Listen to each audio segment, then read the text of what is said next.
కలుస్తున్నారు. సార్ లోకేష్ ఆ మోదీని కలుస్తుంటే లేదు ఈయనకు అపాయింట్మెంట్ లేదు ఊరికిన ఇవన్నీ మళ్ళీ ఒక కథలు. ఎందుకంటే మన మీడియా యొక్క స్థాయిని తగ్గించే ఒక కార్యక్రమాలు ఎవరిచ్చినా సరే మీకు నిర్దిష్టమైన సమాచారం ఉంటే దర్జాగా ఇవ్వచ్చు. ఊరికినా ఇవ్వడము, సాయంత్రం కలిసిన తర్వాత మళ్ళీ వాళ్ళు మాట్లాడిన దాని మీద మనం సమీక్షించడము, ఇది మారిపోతుంది. కానీ బీజేపీ ఇంట్రెస్ట్ కూడా ఉంది కదా, వాళ్ళేం కేవలం జగన్ కోసం కలవట్లేదు. అవును, చంద్రబాబుతో కలిసినా జగన్ మాతో ఉండాలి, జగన్తో కలిసినా చంద్రబాబు కూడా ఉండాలని ఇద్దరితో వాళ్ళు నాటకం ఆడుతున్నారు. ఈ విషయం ఉన్నప్పుడు ఎవరికి పొద్దున ఒకరికి అపాయింట్మెంట్ ఇస్తే సాయంత్రం ఒకరికి ఇస్తారు, పార్లమెంట్లో ఒకరికి ఇస్తే సౌత్ బ్లాక్లో ఇంకొకరికి ఇస్తారు. ఏం వాళ్ళకేం భవనాలు తక్కువ, న్యూ విస్తా అని సొంతంగానే కట్టుకుని ఒక పెద్దది కట్టారు మోదీ గారు.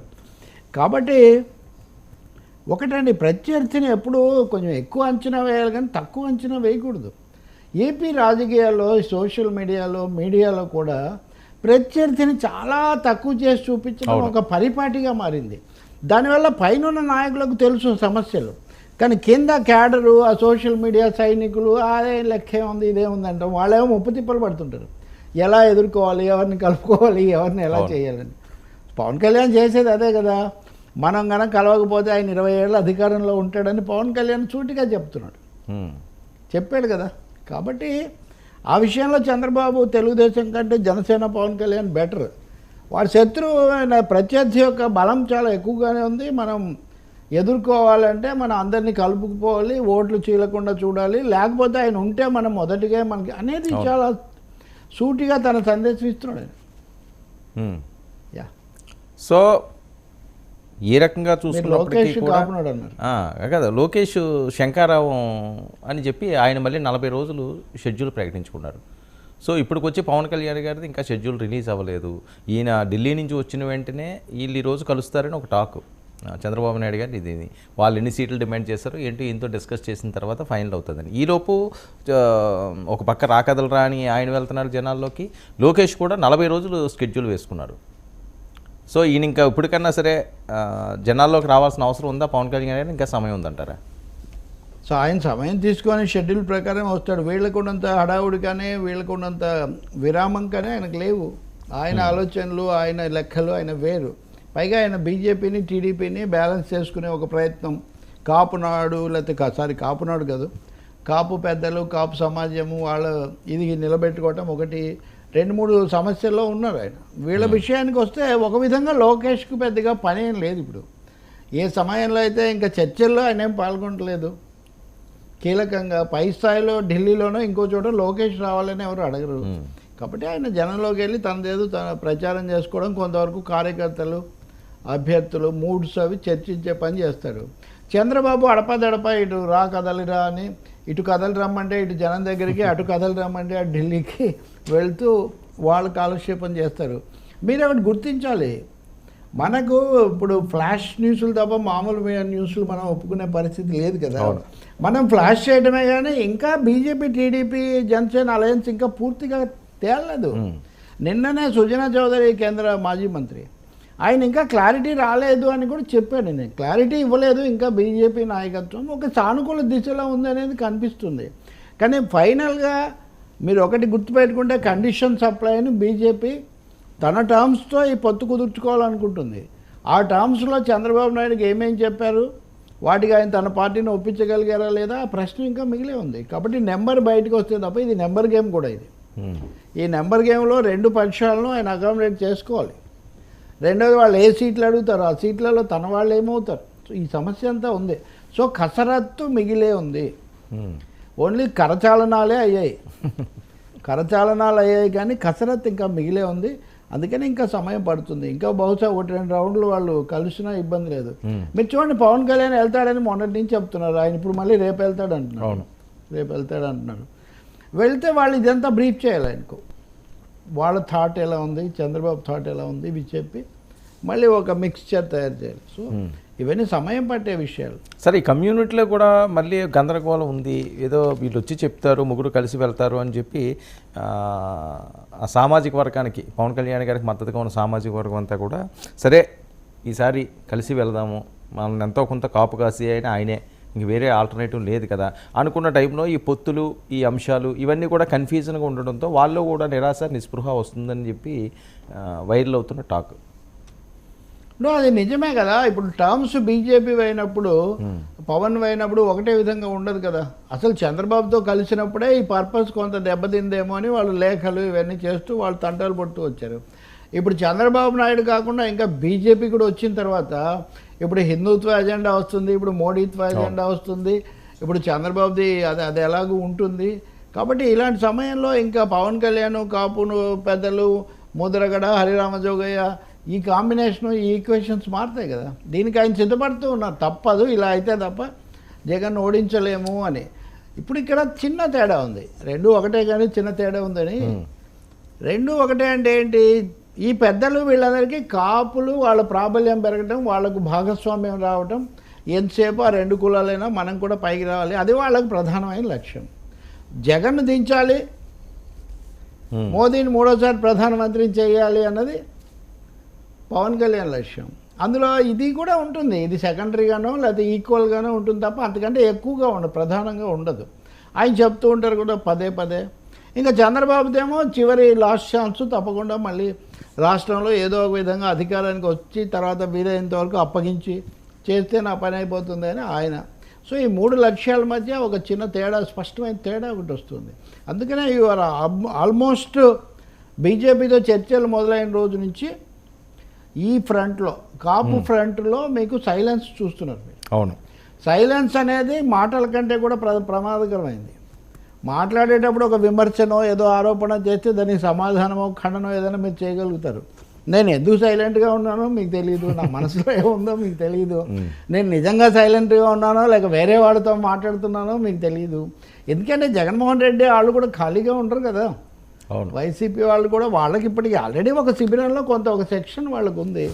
కాబట్టి ఇది కలకలమే. ఇది పైకి కనిపించని ఒక కలకలం కాపు వర్గాల్లో ఉంది. మొదట మనం విన్నదానికి దీనికి కొంచెం తేడా ఉంది. వాళ్ళు అనుకొని ఉండొచ్చు బీజేపీ అలాగ ఒప్పుకోదు కాబట్టి పవన్ టర్మ్స్ ఎక్కువగా చలామణి అవుతాయి, దీని ప్రకారం మనం వెళ్తామని. ఇప్పుడు అది కుదరదు, మనం పూర్తిగా మోడీ చంద్రబాబు చెప్పినట్టే వెళ్ళాలి అని అన్నప్పుడు ఈ సమస్యలన్నీ వస్తున్నాయి వాళ్ళకు. అంటే ఇది పవన్కు కొంత మైనస్. ఓకే, అంటే మెజారిటీ కమ్యూనిటీ పవన్ కళ్యాణ్ వైపు ఉండే అవకాశం ఉంటుందండి ఈ ఎలక్షన్లోని. అంటే వాళ్ళకి వేరే బిగ్ ఫిగర్ ఎవరు లేరు కదా. ఇప్పటికి కూడా పెద్ద బిగ్ ఫిగర్ అయితే ఎవరు లేరు కదా ఈ సమయానికి. చిరంజీవి ఉన్నారు, ఆయన పక్కకి వెళ్ళిపోయారు. ఇందులో ఉన్న మంత్రులు ఎవరున్నా ఇది పూర్తిగా జగన్ రాజ్యము, జగన్ ఇలాకా తప్ప వీళ్ళది మెయిన్ కాదనే ఫీలింగ్ ఉంటుంది. కాబట్టి రాజకీయంగా వైసీపీతో ఉండేవాళ్ళు ఉంటారు. అది కాకుండా ఒక కమ్యూనిటీగానో ఒక సామాజిక తరగతిగానో మనము మన బేస్ అనుకునే వాళ్ళకు పవన్ కళ్యాణ్ ఇప్పటికీ కనిపిస్తుంటాడు. కానీ వాళ్ళ విశ్వాసం పొంది వాళ్ళని తనతోనే అట్టు పెట్టుకోవటం అనేది పవన్ ముందు ఉన్న ఛాలెంజ్. ఇంతకుముందు అది టేకన్ ఫర్ గ్రాంటెడ్. ఆయన లేఖలు రాశాడు, వాళ్ళు లేఖలు రాసుకున్నారు, సమావేశాలు పెట్టుకున్నారు, ఓకే ఓకే అనుకున్నారు. ఇప్పుడు ఓకే అని అక్కడి నుంచి రావాలి. అందుకే ఆయన కూడా సైలెన్స్ పాటిస్తున్నాడు. మీరు చూస్తే నేను మొన్న మౌన ముద్రగడ అన్నాం మనం. ముద్రగడే కాదు, జోగయ్య కూడా లేఖలు ఆపేశారు ప్రస్తుతానికి. కానీ పవన్ కళ్యాణ్ కూడా వీళ్ళ గురించి ఏం చొరవ తీసుకోవట్లేదు. అంతకుముందు వాళ్ళని కలుసుకోవడానికి వెళ్ళిన శ్రీనివాసో లేకపోతే ఇంకొకరో జ్యోతుల్ నెహ్రూనో వాళ్ళెవరో నిశ్శబ్దం. అంటే ప్రశాంత గోదావరి ఇప్పుడు మనం చూస్తున్నాం ఒక విధంగా. ముఖ్యంగా ఇవన్నీ అక్కడ జరిగాయి అనేది చూస్తే మరి ప్రశాంతత నుంచి ప్రకంపనలు ఎలా వస్తాయి, ఎప్పుడు వస్తాయి, ప్రతిధ్వనులు ఏముంటాయి అన్నది వీ హ్యావ్ టు వెయిట్. ఇవన్నీ రాజకీయంగా ఉంటాయి. దీనికి ఇంకోటి కూడా యాడ్ అవుతుంది. బీజేపీ వాళ్ళు కూడా రాజమండ్రిలో అయినా ఇంకొక చోటైనా సీట్లు కొంచెం ఎక్కువ అడిగే అవకాశం కూడా అక్కడే ఉంటుంది. అవును. సో దాంతో ఇప్పటికే తెలుగుదేశానికి ఇస్తుంటే మళ్ళీ ఇప్పుడు వీళ్ళు కూడా ఇస్తే మనం ఇంకెక్కడ మాకెక్కడ చోటు ఉంది, మూడో అడుగు ఎక్కడ పెట్టాలి అన్నట్టుగా ఉంటుంది. సార్, ఏంటి పవన్ కళ్యాణ్ గారు ఆ మౌనం వెనుక ఏదైనా వ్యూహం ఉందంటారా? అంటే ఏది వ్యూహం? మీరనేది వ్యూహం అంటే తను విడిగా చేసి అట్లాంటివి ఏమి ఉండకపోవచ్చు. అంటే మౌనంగా ఉండడానికి కారణం ఏంటి? ఇప్పుడు ఎందుకు టచ్ చేయడం? చెప్పుకోగలిగిన పరిస్థితి లేదు. ఎందుకంటే ఆయనకు కూడా అస్పష్టతే. ఇప్పుడు చంద్రబాబు నాయుడు వెళ్ళి విడిగా మాట్లాడి ఆయన ఇస్తున్న బ్రీఫింగ్లు, డీబ్రీఫింగ్లు, లీకేజీలు, వీటన్నిటిలో ఉద్దేశం ఏంటి, ఎటు తీసుకుపోతున్నారు, ఎవరెవరు దీన్ని నిర్ణయిస్తారు, ఆయన మోదీకి లోపల ఏం షరతులు ఇచ్చొస్తున్నారు, ఆయన చెప్తే వినాల్సిందే కానీ ఈయనకైతే ఏం తెలియదు కదా. సో త్రైపాక్షికంగా జరగట్లేదు ఇప్పటివరకు, ద్వైపాక్షికంగా మాత్రమే జరుగుతుంది. ఓకే, ముగ్గురు కూర్చొని చర్చించి ఒక ఉమ్మడి ప్రకటన, ఉమ్మడి అవగాహన ప్రకటించే వరకు ఆయన ఏం కామెంట్ చేయగలిగిన పరిస్థితులు చేయలేదు కదా. అవును, మీరు చెప్పండి, ఇంతవరకు నేను స్వాగతిస్తున్నాను, చాలా సంతోషకరమైన విషయము, అద్భుతము అనేమి అనలేదే. మేము అంటున్నాను, నేను ఇంతకుముందే చెప్పాను, జరిగింది అంతవరకే తప్ప. బికాజ్ బీజేపీ అందరినీ డార్క్లో పెడుతుంది. BJP is keeping entire 3 political parties of Andhra Pradesh in dark and putting its own conditions. సరే, మరొకవైపు ఏంటి సర్వేల కలకలం ఏంటి? ఒకరు వైసీపీ అంటున్నారు, ఒకరు టీడీపీ జనసేన అంటున్నారు. అదొక కన్ఫ్యూజన్ క్రియేట్ అవుతుంది. అంటే ఎవరికి వాళ్ళు చేయించుకుంటుంది సర్వేలుగా అనుకోవచ్చా? ఇది ఇందులో ఏది వాస్తవం, ఏది అవాస్తవం? అదే నవ్విపోదురు కాక నాకేంటి సిగ్గు, నా ఇచ్చయే కాక నాకేంటి వెరుపు, నా వార్తలు నా ఇష్టం, నా కామెంట్స్ నా ఇష్టం, నా సర్వేలు నా ఇష్టం. నీకేంటి ఇప్పుడు? నా సర్వే నేను నమ్ముతాను, నీ సర్వే నువ్వు నమ్ము. నా పార్టీకి అనుకూలంగా వచ్చింది నేను చెప్తాను, మీకు అనుకూలంగా వచ్చింది మీరు చెప్పండి. ఈ మధ్యలో ఎవరో కొంతమంది మీడియా వాళ్ళు మాట్లాడేది వాళ్ళు మాట్లాడుతూ ఉంటారు. కానీ సర్వేతోనే జయించాలనేది ఇప్పుడు ఫిలాసఫీ. అది మనం తెలంగాణలో చూసాము. ఇంకా రేపు ఎన్నికలు అనగా కూడా రాత్రి నిజానికి నాకు ఒక ఆయన ఎగ్జిట్ పోల్ తర్వాత పోస్ట్ పోల్ సర్వే అని ఒకటి చేసి పంపించాడు. నియోజకవర్గాల వారీగా, ఓటర్ల వారీగా. ఆయన సంస్థ ఉంది కదా అని దాన్ని ఇట్లా ఉంది, ఫలానా దాంట్లో ఫలానా విధంగా ఉంది అని మాత్రమే చెప్పాను. అందులో 70% తప్పే. నేను ఇలా వచ్చిన దాన్ని బట్టి ఇది చూసి ఇలా చెప్పాము, అది ఇలా ఉంది, తప్పు అని చెప్పాము. సో తప్పప్పుడు ఇప్పుడు ఇవి రెండు ఏం చిన్న సంస్థలు కాదు కదా, మిగతా వాళ్ళని వదిలేయండి. పోనీ ఇండియా టుడేనో టైమ్స్ నౌ రెండు తక్కువ, రెండు జాతీయ స్థాయిలో చెప్పుకోదగిన సంస్థలే కదా.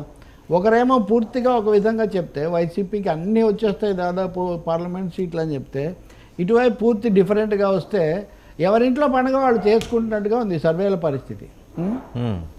ఎవరికి మీకు కావాల్సిన సర్వే మీకు ఇస్తాము, వాళ్ళకి కావాల్సిన సర్వే వాళ్ళకి ఇస్తాము, మీరు అందిస్తారో చెప్పండి. ఆ తర్వాత ఓటర్ నేను అంతకంటే సీరియస్గా తీసుకోవట్లేదు. నిన్న సజ్జల రామకృష్ణారెడ్డిని ప్రభుత్వ ప్రతినిధిని దీని మీద అడుగుతున్నారు. ఆయన చెప్తున్నాడు సి ఓటర్ సర్వే పోయినసారి అది నిజం కాలేదు, దాన్ని ఎందుకు సీరియస్గా తీసుకుంటారు, ఆయన వాళ్ళ ఇష్టం వాళ్ళది అని ఆయన ఏదో చెప్తున్నాడు. వాళ్ళకు అనుకూలంగా వచ్చినవి కూడా అంతకుముందు చిన్న చిన్నవి ఉన్నాయి సర్వేలు.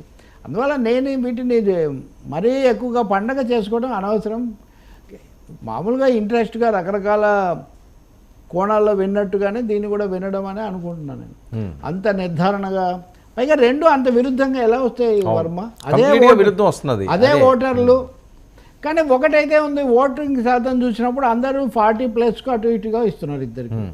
2% నుంచి 4% తేడా చెప్తున్నారు. పైగా పార్లమెంటు అసెంబ్లీ నడిచినప్పుడు వాటి మధ్య కొరిలేషన్ ఎలా ఉంటుంది అనేది కూడా ఒక పెద్ద ప్రశ్న. అందుకని ఈ సర్వేల వ్యవహారం అనండి,